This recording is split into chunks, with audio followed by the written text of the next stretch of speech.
आज Doubtnut app download करें। Doubtnut पर अपने सभी गणित, रसायन विज्ञान, भौतिक विज्ञान और जीव विज्ञान के डाउट्स का करो सफाया। बस प्रश्न की फोटो खींचो, एक ही प्रश्न को क्रॉप करो और तुरंत वीडियो सोल्यूशन पाओ। अभी डाउनलोड करें। हेलो दोस्तों, हमें प्रश्न दिया हुआ है प्रतिरोधों का संयोजन क्या है और यह कितने प्रकार का होता है। चलिए बात करते हैं प्रतिरोधों के संयोजन की।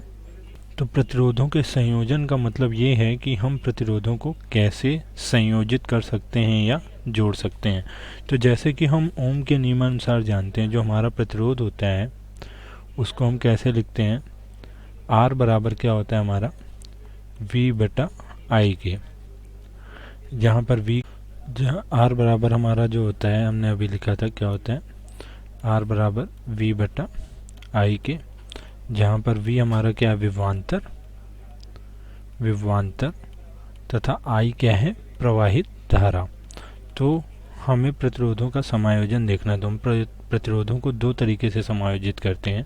पहला होता है श्रेणी क्रम संयोजन तथा दूसरा होता है समांतर क्रम संयोजन। तो इनको एक एक करके देख लेते हैं। इसके लिए क्या करते हैं, इसका परिपथ बना के इसको समझ लेते हैं तो हमें ज़्यादा आसानी होगी। पहली बात करते हैं श्रेणी क्रम संयोजन की। श्रेणी क्रम संयोजन, तो जो हमारा श्रेणी क्रम संयोजन होता है उसमें क्या होता है, इसको हम एक परिपथ बना लेते हैं, विद्युत परिपथ, और उसके माध्यम से समझेंगे। मान लीजिए ये कोई हमारा विद्युत परिपथ बना हुआ है जिस पर हमारे तीन प्रतिरोध हैं ये, जिनको हमने किस में, श्रेणी क्रम में जोड़ रखा है, R1, R2 और R3 को। तो इनको अगर हम श्रेणी क्रम में जोड़ेंगे, ये हमारा ये वोल्ट मीटर है, इस तरीके से ये लगा होता है, और इसमें ये हमारी प्रवाहित धारा जो है ये आई, इसको हम यहाँ पे, ये हमारा एक अमीटर लगा होता है, और ये हमारी जो अमीटर का काम होता है धारा का मापांक करने का, धारा को रीड करता है। ये हमारी बैटरी होती है, ये प्लस सिरा होता है और ये माइनस सिरा, और यहाँ पर हमारी एक कुंजी या स्विच लगा होता है जिससे हम धारा को ऑन ऑफ करते हैं, बैटरी से धारा का मान निकालते हैं।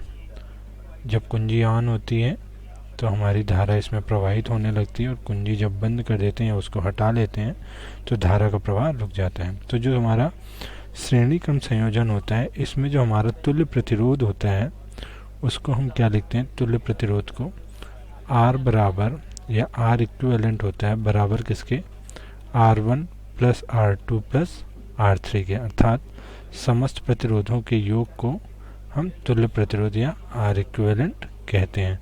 दूसरा संयोजन हमारा कौन सा है, समांतर क्रम संयोजन होता है, या इसको पार्श्व क्रम संयोजन भी बोलते हैं।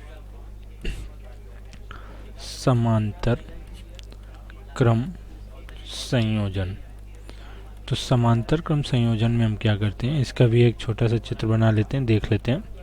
समांतर क्रम संयोजन में हम देखिए प्रतिरोधों को कैसे जोड़ते हैं। ये हमारा सर्किट बना लेते हैं पहले, परिपथ अपना। ये हमारी धारा प्रवाहित हो रही है इसमें, ये हमारा प्लस टर्मिनल और ये माइनस होता है। ये आई धारा प्रवाहित हो रही है, आई लिख लेते हैं। अब इसमें जब हम इनको समांतर क्रम में जोड़ेंगे तो देखिए हमारे प्रतिरोध कैसे जुड़ते हैं, इस तरीके से, ऐसे, और एक और प्रतिरोध जोड़ देते हैं कुछ इस तरीके से। तो ये प्रतिरोध हमारे कैसे जुड़े हुए हैं, समांतर क्रम में। अब जब इनको हम जोड़ेंगे तो ये देखिए कुछ इस तरीके से, इसको हम, ये हमारा यहाँ पे क्या लगा लेते हैं, ये वोल्ट मीटर हमारा फिर से यहाँ पे होगा V, और हमारा जो यहाँ पे फिर से हम क्या बनाएंगे, अपना अमीटर बनाएंगे, ये हमारा A होगा, और यहाँ पे हमारी एक क्या लगी होगी, कुंजी K।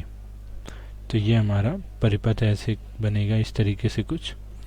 अब बात करते हैं, ये हमारी प्रवाहित धारा इस तरफ आई हो जाएगी। तो इस संयोजन में क्या होगा, जो इस संयोजन में तुल्य प्रतिरोध होता है उसको हम लिखते हैं 1/R इक्विवेलेंट से। ये बराबर किसके हो जाएगा, इनके प्रतिरोधों को मान लेते हैं R1, ये R2 और ये R3। तो ये तुल्य प्रतिरोध R इक्विवेलेंट किसके बराबर हो जाएगा, 1/R1 plus 1/R2 plus 1/R3 इनके योग के। तो ये हमारा कौन सा प्रतिरोधन हो गया, ये हमारा समांतर क्रम संयोजन हो गया। हमसे प्रश्न में यही दोनों चीज़ें पूछी गई थी, यह कितने प्रकार का होता है, तो ये दोनों हमारे संयोजन हो गए। धन्यवाद।